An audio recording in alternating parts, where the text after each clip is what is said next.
Bonjour à toutes et à tous, mesdames, mesdemoiselles, messieurs. Si je vous disais que pour 24 € annuels, vous pouviez avoir un espace sain, que ce soit sur les réseaux sociaux, pour vos enfants, pour vous, sur aussi vos marketplaces, sur les sites de rencontres et sur plein d'autres choses. On sait qu'aujourd'hui, en France, 9 personnes sur 10 sont sur les réseaux sociaux tous les jours.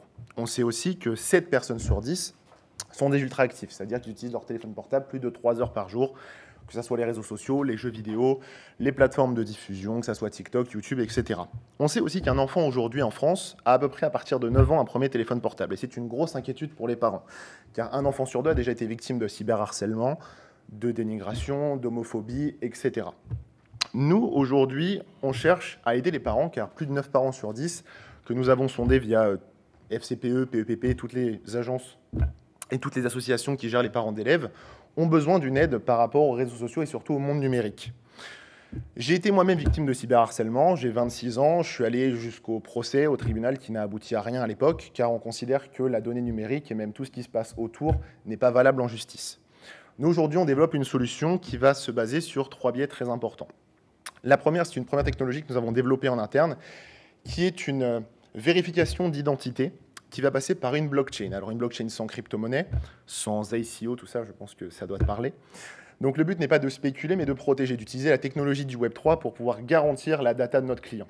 La deuxième est une première intelligence artificielle que nous sommes en train de développer, qui va travailler sur plusieurs moteurs. Un premier qui est un moteur sémantique, un deuxième qui est un moteur sentiment, et un troisième qui est un moteur pour créer comme une sorte de compagnon virtuel, qui sera individualisé et surtout personnalisable.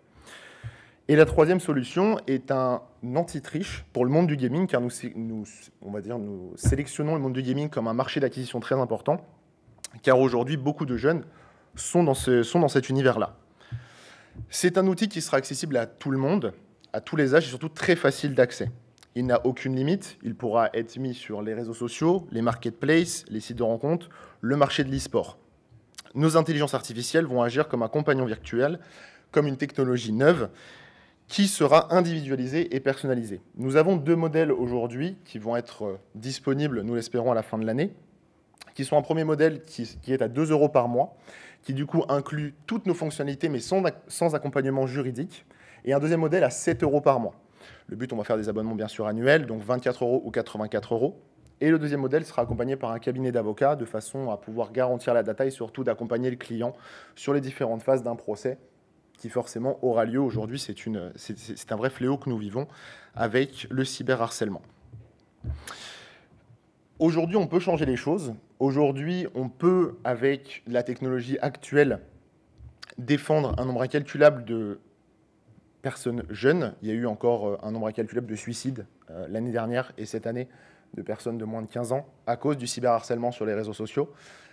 Un nombre incalculable de femmes aussi le subissent tous les jours sur les sites de rencontres, sur les marketplaces, comme Vinted par exemple. Aujourd'hui, on vous propose une solution qui vraiment va répondre à cette problématique. Et surtout pour les parents, on vous propose aussi à l'intérieur de cette même solution, si votre enfant a moins de 16 ans, donc la minorité numérique, un dashboard complet qui vous prévient en temps réel si votre enfant est cyberharcelé ou cyberharceleur. Le but est vraiment de prévenir en amont et d'accompagner intégralement nos clients sur un accompagnement 360. Nos besoins aujourd'hui sont... On en a 2. Soit c'est d'avoir un minimum de 500 000 € pour pouvoir être mis sur le marché fin 2022 avec la formule à 2 €. Donc on a déjà quelques accès à des marchés B2B tels que de la téléphonie, tels que des conventions bancaires jeunes. On a aussi des sites de marketplace qui nous ont déjà contactés, des sites de rencontres.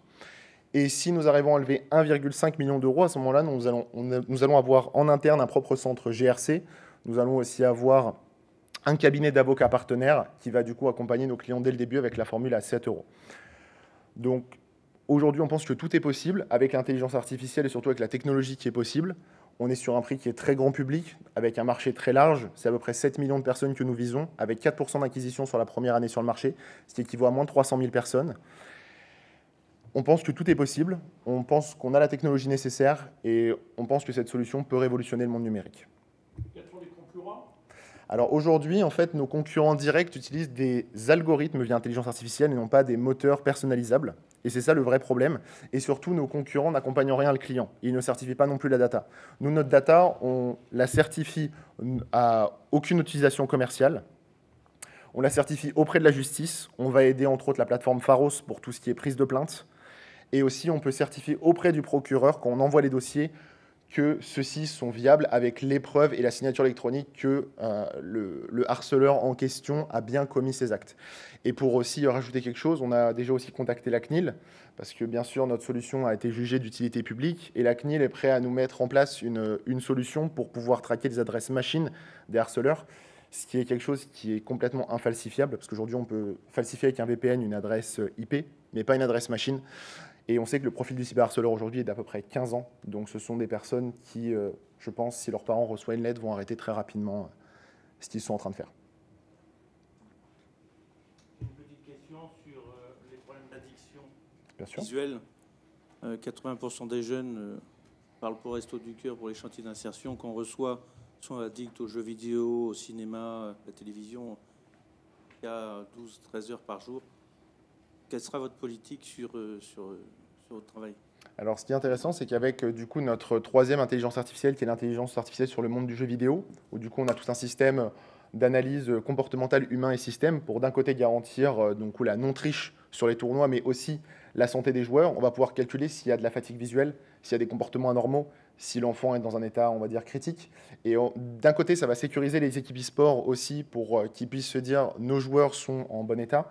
Et de l'autre côté, on va pouvoir aussi garantir aux parents via des dashboards qu'ils puissent surveiller l'utilisation, entre autres, des médias, du jeu vidéo là-dessus. Aujourd'hui, notre IA aussi, pour rajouter, elle est principalement sur du texte, mais on voudrait lancer avant mars 2023 l'analyse d'images et de vidéos pour être intégrée sur TikTok et Snapchat, pour pouvoir masquer tout ce qui est pédopornographie, tout ce qui est violence visuelle, tout ce qui peut être aussi harcèlement type dick pic, etc., que beaucoup de personnes puissent recevoir.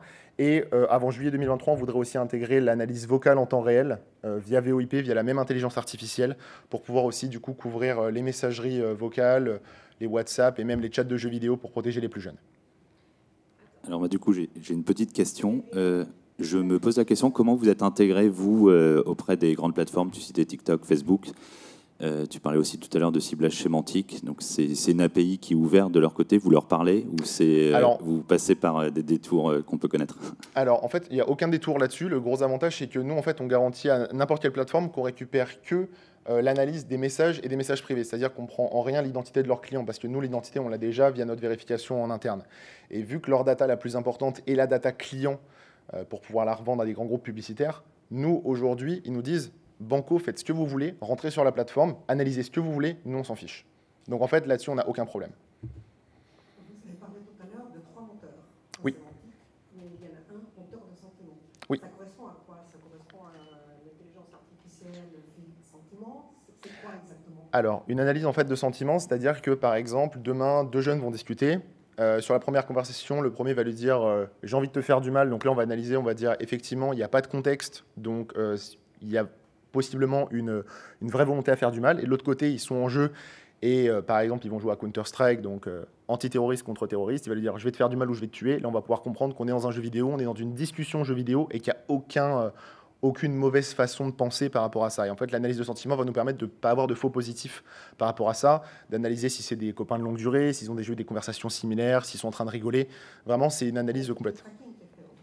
Bien sûr, complètement. Et surtout, en fait, on peut revenir sur du rétroactif. C'est-à-dire que si quelqu'un, par exemple, nous prend la solution pendant un an, l'arrête pendant un an et la reprend un an après, son compagnon virtuel restera en fait à l'année où il s'est arrêté. C'est-à-dire qu'on ne va pas non plus effacer toutes ces données. Le but, c'est qu'ils puissent récupérer comme ils le veulent. Parce qu'en fait, nous, on a un abonnement annuel. Donc, c'est-à-dire qu'imaginons, année 1, une personne le prend. Pendant un mois, il va arrêter parce que il considère que c'est bon, il n'est plus victime de cyberharcèlement parce que nous, on masque tout en amont et il l'a pas du tout en face de lui.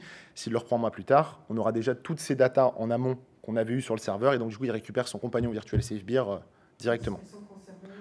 Bien sûr, on va garder un délai de 3 à 5 ans. Voilà, 3 à 5 ans à peu près de délai de conservation si la personne arrête son abonnement. Mais voilà, le but, c'est de pouvoir continuer le mieux.